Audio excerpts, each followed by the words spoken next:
Ça fait un peu plus de 3h30 qu'elle est au sol. Et souvent le cœur qui bat un petit peu fort comme ça.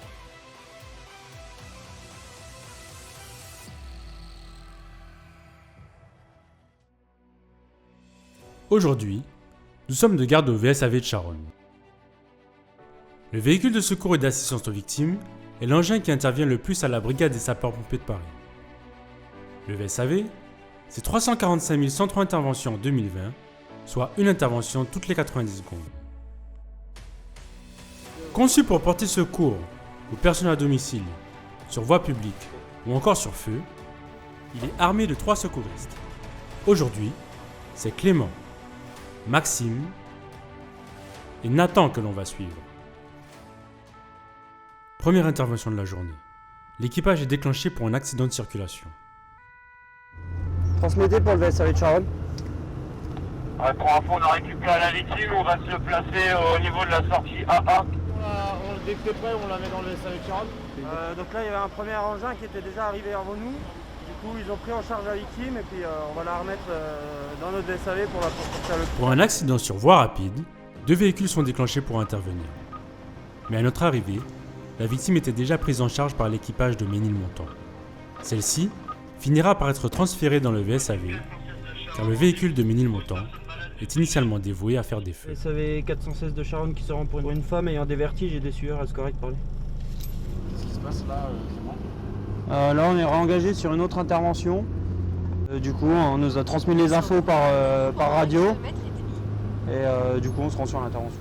Madame s'il vous plaît, qu'est-ce qui s'est passé madame? Ouais, c'est la première fois que ça vous arrive?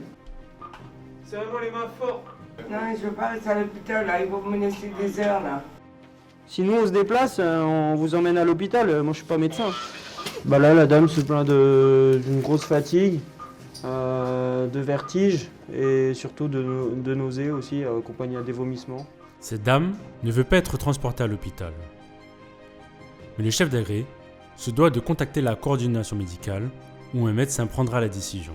Voilà, on vient d'arriver à l'hôpital. On va faire l'entrée administrative de la personne et ensuite on fera les transmissions à l'infirmier.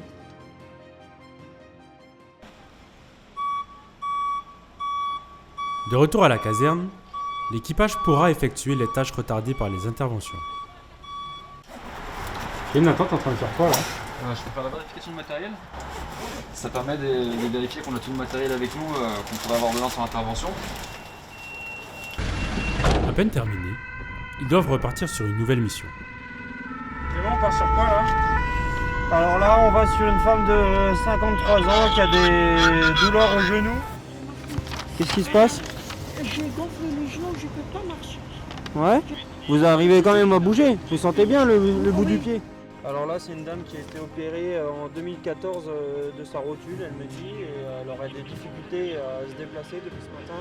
Elle a quand même réussi à aller à son lieu de travail et elle s'est quand même déplacée, donc bon. Hormis l'emmener à l'hôpital, je vois pas trop ce que je pourrais faire de plus. En secours à victime, une intervention, justifiée ou non, dure en moyenne 1 heure. Les secouristes les enchaîneront toute l'après-midi. Là en ce moment j'ai des problèmes de tension, je suis en hypotension hier. Et là, vous avez glissé du lit, c'est ça?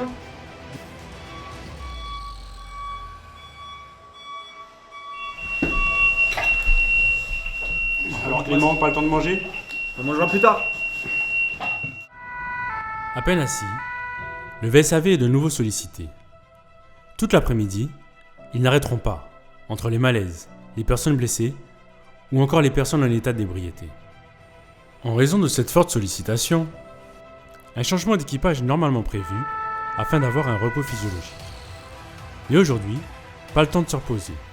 Ils vont devoir faire face à une détresse sociale. Ce type d'intervention fait aussi partie de leur quotidien. Il était à Tonon. Depuis hier, 14h, il était à Tonon. Il avait un Valium toutes les heures qu'il n'a pas pris. Par contre, il a pris de l'alcool à la place. Oui, je sais, monsieur. Je sais, on s'est déjà vu plusieurs fois. Hein. Oui, je sais. Non, là, il n'y a pas de dérogation possible. Allez, monsieur, on y va. Allez, monsieur, on y va. Laissez-nous faire notre travail, on va à l'hôpital. Là, en fait, le souci, c'est que le monsieur, on le fait régulièrement, plusieurs fois par semaine, et c'est un conflit familial, et ils n'arrivent pas à trouver la cause, et puis trouver un terrain d'entente. Après une journée bien chargée, enfin une petite heure de répit pour Clément et ses hommes. Mais la nuit tombe, et c'est face à d'autres interventions qu'ils seront confrontés. C'est sûr, ils sont fait avec son père. Tout à l'heure, on les a fait dans le carrefour juste à côté de Bégin. Et on a dû les séparer parce qu'ils allaient se battre. Moi, c'est le monsieur qu'on a fait dans l'après-midi. Ah, effectivement, ouais, c'est celui qu'on a fait sur les coups de 17h. Ouais. Donc, on va encore une fois l'emmener à l'hôpital. Vous avez l'habitude de le faire? Ah, c'est régulier, plusieurs fois par semaine. Il est maintenant 2h du matin, et à Charonne tout le monde dort. Et le VSAV vient tout juste d'être sonné. Une personne âgée a besoin d'eux. 75-32 dans l'ascenseur. Ouais. Et ensuite vous appuyez sur le 3. Mais d'abord vous faites 75-32. Je tombe. Non, on vous tient. On vous tient là, on vous tient. Donnez-moi le déambulateur.